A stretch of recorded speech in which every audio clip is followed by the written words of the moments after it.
Hello my dear students, welcome back to my YouTube channel. In this detailed video we are going to discuss the topic of psychotherapy. So first of all we are going to define the term psychotherapy. What is psychotherapy? Psychotherapy is defined as a set of psychological theories and therapeutic methods which have their origin in the work and theories of Sigmund Freud. So simply जो psychotherapy है वो ये होती है कि जिसके अंदर हम लोग देखते हैं set of psychological theories को देखते हैं और थेरापेटिक मेथड्स को हम जो है वो देखते हैं. उनके ओरिजिन जो होता है वो होना चाहिए थेरीज ऑफ सिगमंड फ्रॉइड के अंडर आना चाहिए. सो it was about the psychotherapy.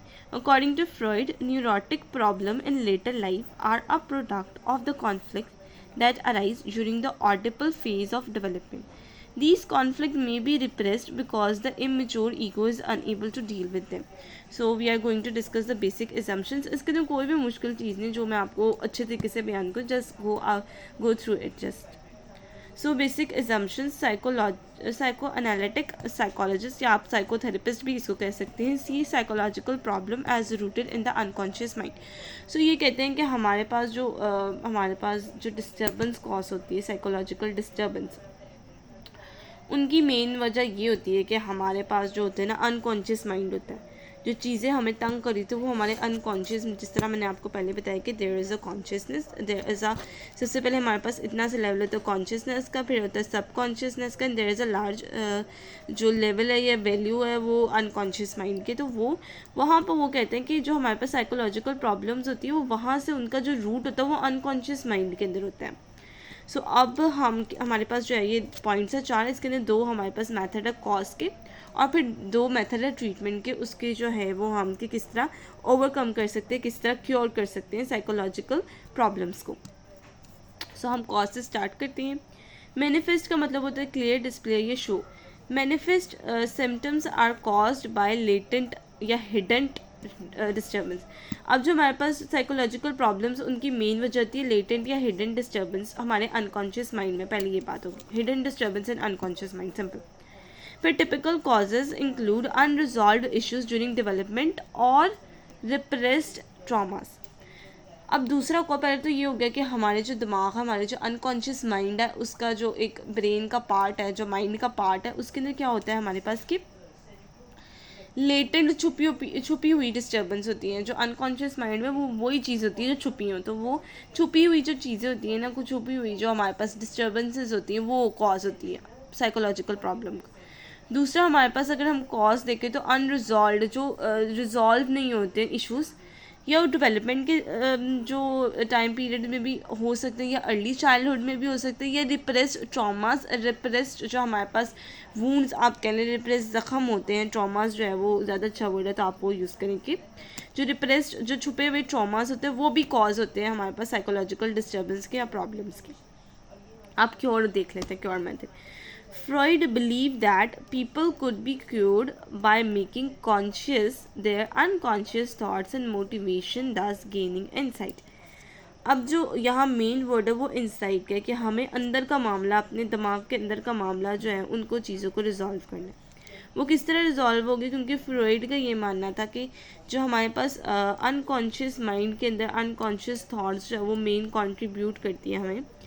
हमारी जो डिस्टर्बेंस है, जो हमारे डिस्टर्बेंस किस तरह की डिस्टर्बेंस होती है पहले मैं ये बता देती हूँ.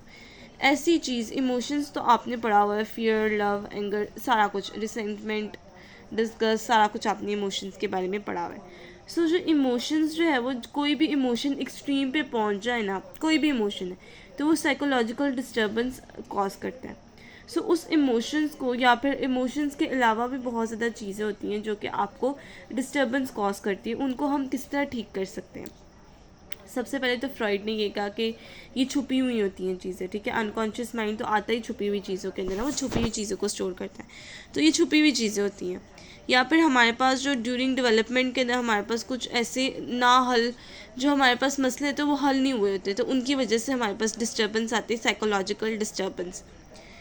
और उसने कहा कि हम इनको किस तरह क्योर कर सकते हैं कि जो हम अपनी अनकॉन्शियस थॉट्स को हैं वो कॉन्शियस में लाएं, ठीक है. अब हम आगे मेथड्स पढ़ेंगे कि हम किस तरह अपनी अनकॉन्शियस जो हमारे पास थॉट्स हैं वो उसको कैसे कॉन्शियसनेस पे ला सकते हैं। ये हमारे पास लिहाजा 2 लाइंस के अंदर हमने बता दिया कि जो अनकॉन्शियस थॉट्स को उसको कॉन्शियसनेस में लाए तो हम क्योर कर सकते हैं। दूसरा, treatment focuses on bringing the repressed conflict. अब रिप्रेस्ड झगड़े जो है ना उनको हम कॉन्शियसनेस में लाएंगे तो जो क्लाइंट है वो डील करेगा उस पर और वो ओवरकम करेगा उन सब चीज़ों को। अब हम यहाँ मेथड डिस्कस करने लगे। अब मेथड के अंदर क्या होता है कि ये बहुत ज़्यादा आसान है मेथड, इसके अंदर मैंने आसान इंग्लिश भी यूज़ की हुई है, आपको बिल्कुल भी फिक्र करने की ज़रूरत नहीं है, आपको जल्दी से आप you can grasp the concept easily.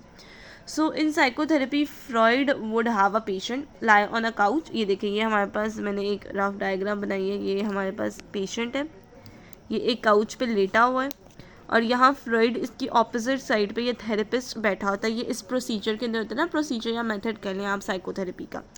सो इसके अंदर ये सारा प्रोसीजर होता है फिजिकली। अब हम देखते हैं कि हम डील किस तरह करते हैं इसके अंदर, वो मैं आपको बताती हूँ।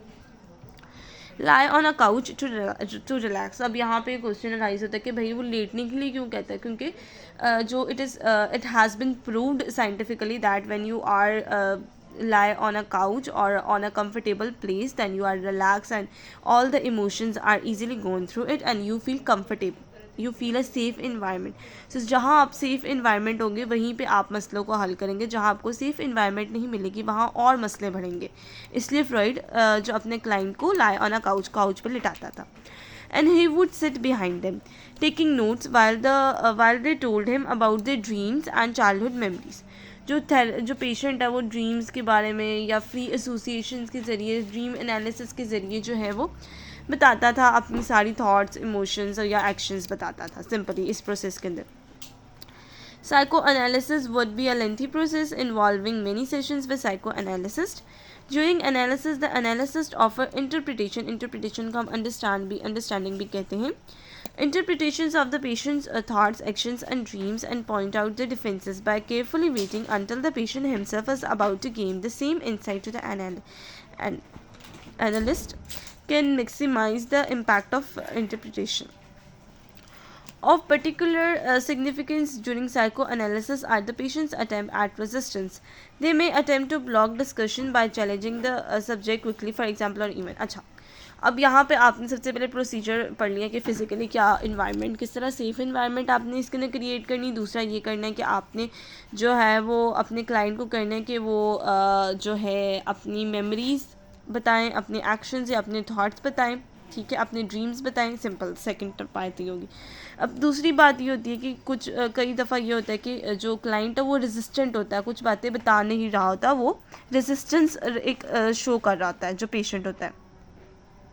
रेजिस्टेंस मतलब रुकावट शो कर रहा होता है, तो उसके अंदर आप क्या करते हैं कि आप जो है आपको पता चल जाता है कि ये वाली जो चीज़ है ना, ये आपको इस मसले को हल करना है ताकि आप जो है वो अपने क्लाइंट को एक सुकून जो है वो मेंटल जो आप सुकून कह सके वो आप प्रोवाइड कर सके। तो ये मेंटल सुकून जो मेंटल आपका होता है ना हेल्थ, वो बहुत इंपॉर्टेंट होती है।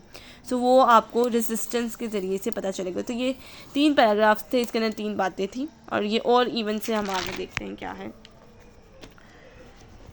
Neglecting to turn up further, ठीक है। ये अब यहाँ जो हम मेथड्स पढ़ते हैं, free association, dream analysis and transference analysis पढ़ते हैं। फ्री एसोसिएशंस के अंदर मैंने जो फर्दर डिवाइड किया डेफिनेशन, मेथड्स एंड इंपॉर्टेंस के अंदर डिवाइड किया, तो हम डिस्कस करते हैं। डेफिनेशन फ्री एसोसिएशन की जैसे नाम से बता रही है कि आप फ्री एसोसिएट होते हैं, freely to do anything, freely to speak, freely to describe your ideas that can give an insight into the unconscious mind of the patient. Simply definition में आ गया। अब मेथड क्या होता है कि इसके अंदर आप जो है वो जो हमारे पास क्लाइंट होता है वो इनकरेज होता है freely verbal and to verbalize anything that comes to mind. In this way the patient may be able to bring content to the surface that has previously been censored by the ego. Simple यहाँ पे क्या होता है कि जो हम patient है उसको इनकरेज करते हैं कि भाई तू बोल, ठीक है, ताकि जब वो बोलेगा तब आपको जो है साथ नोट करना, अपने नोट्स बनाने कि कौन कौन सी चीज़ों पे वो रुक रहा है, अटक रहा है। अब ये भी मैं बताऊंगी कि आपने इसके अंदर पेशेंट के अंदर किस तरह के क्वेश्चंस करने, वो भी हम आगे जाकर डिस्कस करेंगे। सो अभी तो हम ये देख लेते हैं कि जब वो फ्री एसोसिएट करेंगे, फ्रीली बात करेंगे, एक तो कंफर्टेबल इन्वायरमेंट क्रिएट होगी, दूसरी ये बात कि आपको जो अपने क्लाइंट्स के बारे में पता चलेगा कि वो उसकी सोच क्या, उसके एक्शंस क्या, या उसने पहले क्या किया, या किन बातों से वो डरता था, या किन बातों पे खुश होता है, वो सारा कुछ आपको पता चलेगा। आप ये देखें, ये बात पढ़ने वाली यहाँ पे।